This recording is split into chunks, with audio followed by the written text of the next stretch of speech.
Bonsoir, merci de nous rejoindre pour ce nouveau numéro de 7-8 le journal. Nous sommes mercredi 12 octobre, voici les titres. Les rencontres de la sécurité ont eu lieu ce matin en préfecture de Versailles. L'événement a permis au public de découvrir ou de redécouvrir le travail de ces femmes et hommes au service de notre protection. Hier soir à l'Estaca, l'école d'ingénieurs de Montigny-le-Bretonneux, près de 500 personnes ont eu la tête dans les étoiles grâce à Michel Tonini, un astronaute français qui a partagé ses expériences dans l'espace avec le public. Et puis vous découvrirez Elliot, un labrador 100% écolo qui impressionne aussi bien son maître Gildas que ses voisins. Vous découvrirez pourquoi dans ce journal. On débute avec la 10e université des mairies qui s'est déroulée aujourd'hui au centre sportif Les Pyramides à Port-Marly. Plus de 450 maires, accompagnés pour la plupart de leurs adjoints, ont participé à des réunions et des conférences sur les enjeux du département. Les élus ont pu également échanger avec des entreprises du territoire. Écoutez leurs réactions au micro de Michael Elmidoro. C'est l'occasion de pouvoir rencontrer non seulement des collègues, mais aussi des membres d'assemblées comme l'Assemblée départementale, voire nos collègues députés, sénateurs, de pouvoir parler sans avoir un rendez-vous, que ce soit au moment du petit déjeuner, de l'apéritif, du déjeuner, et de pouvoir évoquer des problèmes qui concernent nos villes. C'est vraiment intéressant parce que je suis en charge donc, des questions de mobilité et de transport. Et comme vous savez, c'est des sujets qui intéressent beaucoup de monde. On est au carrefour de l'État, de la région, du département, des communautés de communes, de prestataires. Et donc on a besoin de rencontrer du monde et de savoir un peu ce qui se passe dans l'actualité. L'Académie de Versailles célèbre les 30 ans du Bac Pro aujourd'hui. Créé en 1985, ce baccalauréat est devenu le premier diplôme de formation professionnelle. Près de 200 jeunes l'ont validé dans l'Académie depuis sa création. Pour l'occasion, un forum organisé aujourd'hui et demain au Palais des Congrès à Versailles. Régulièrement, nous croisons des policiers, des gendarmes ou encore des sapeurs-pompiers. Mais connaissons-nous vraiment leur métier? Les rencontres de la sécurité qui ont eu lieu ce matin devant la préfecture de Versailles ont permis d'en apprendre un peu plus sur ces femmes et ces hommes au service de notre protection. Anne-Laure Languille. Un chien après un sachet de drogue, une interpellation à cheval, le sauvetage d'une conductrice. Pour cette nouvelle édition des rencontres de la sécurité, une vingtaine de policiers, gendarmes et pompiers se sont pliés au jeu de la démonstration. Mais pas seulement, ils ont aussi tenu à expliquer étape par étape chaque opération. Lorsqu'on contrôle un individu ou un groupe d'individus, on ne descend jamais de cheval. Donc vous voyez, la collègue fait tout. Donc il faut qu'on ait des chevaux calmes, qui ne bougent pas, qui tiennent statique. Une centaine d'élèves et quelques dizaines de passants ont assisté captivés aux exercices, ce qui n'a pas manqué de réveiller chez certains leur fibre patriotique. C'est une immense à la fois fierté que notre pays soit performant dans toutes ses actions et en même temps oui, une immense admiration pour tous ces hommes et ces femmes qui sont vraiment à notre service, quoi. Pourtant, les relations entre les forces de l'ordre et la population ont connu des hauts et des bas ces derniers mois. La manifestation intervient dans un contexte tendu après l'attaque des policiers dans l'Essonne. Mais selon un récent sondage, 82% des Français gardent une bonne opinion de la police. Le but des démonstrations, c'est de rapprocher la population des gendarmes, des policiers, des pompiers, à travers des opérations dynamiques, ce qui permet aussi à la population de se rendre compte un petit peu des différentes facettes de notre métier. Nul doute que la manifestation aura suscité des vocations. S'engager, c'est avant tout faire preuve de courage et de dévouement.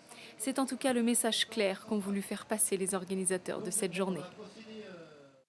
5 employés du château de Versailles ont été mis en examen aujourd'hui pour escroquerie en bande organisée et faux, après avoir vendu plusieurs milliers de faux billets à des touristes.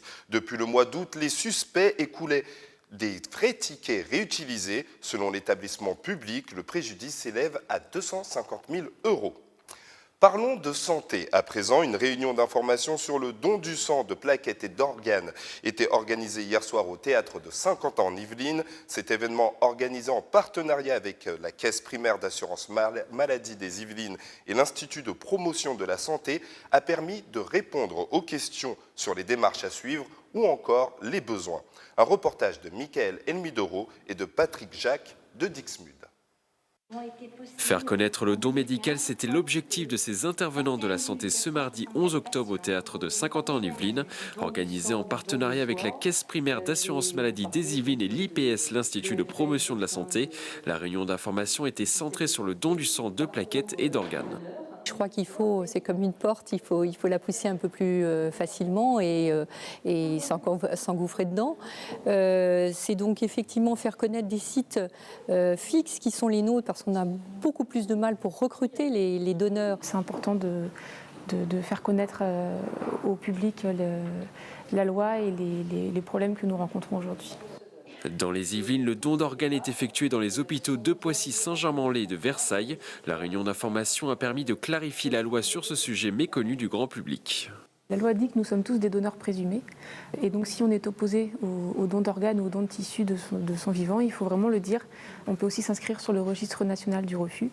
Et si on est pour, on peut prendre une carte, mais légalement, ça n'a pas de valeur. Donc le plus important, c'est vraiment d'en parler à ses proches, à sa famille, parce que c'est vers eux qu'on se tournera si vous arrive quelque chose pour savoir si vous étiez donneur ou pas. En France, 6 000 greffes d'organes sont effectuées chaque année pour environ 20 000 personnes qui sont sur liste d'attente. Les donneurs peuvent effectuer un don sans limite d'âge. Hier soir à l'Estaca, l'école d'ingénieurs à Montigny-le-Bretonneux, près de 500 personnes ont eu la tête dans les étoiles.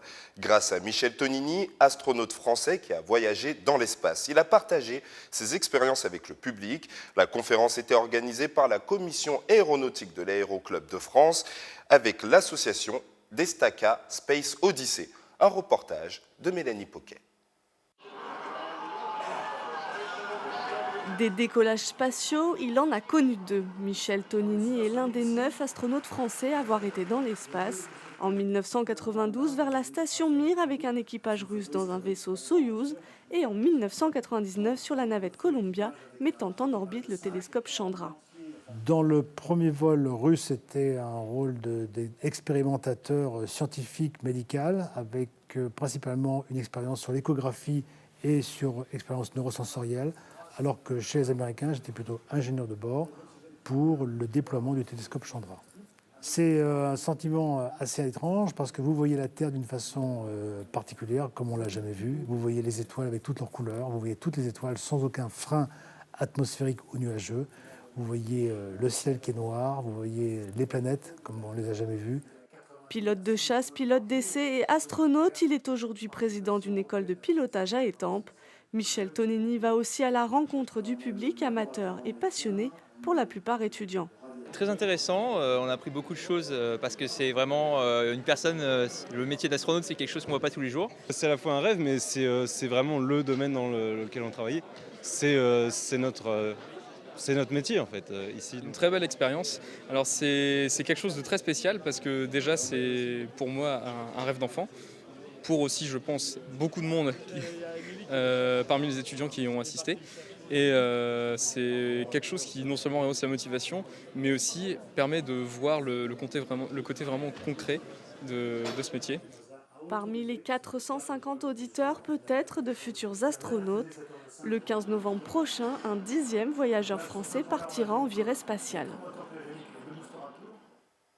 Et si votre chien devenait écolo? Eh bien, c'est le cas d'Eliott, le labrador de Gildas. Son animal de compagnie ramasse depuis 5 ans tous les détritus qu'il trouve durant ses balades. Une passion qui lui est venue naturellement et qui impressionne ses voisins. Nous sommes allés à sa rencontre. Reportage de Camille Lambert et de Patrick Jacques de Dixmude. Allez, c'est bien.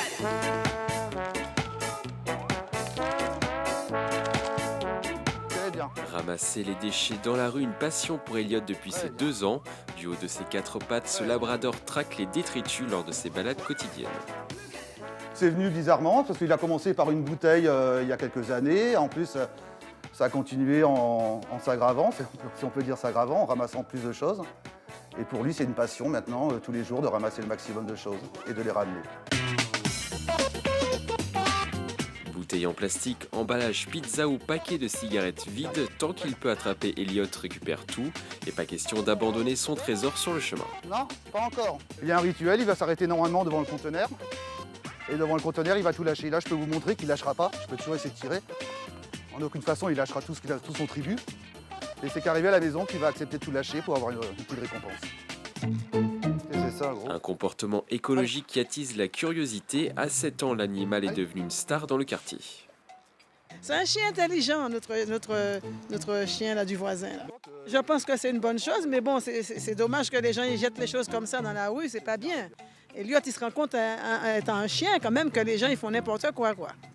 Tous les jours, Elliot accompagne également son maître au travail dans le cadre de la police de l'eau. Cette truffe n'a pas fini de nettoyer nos allées.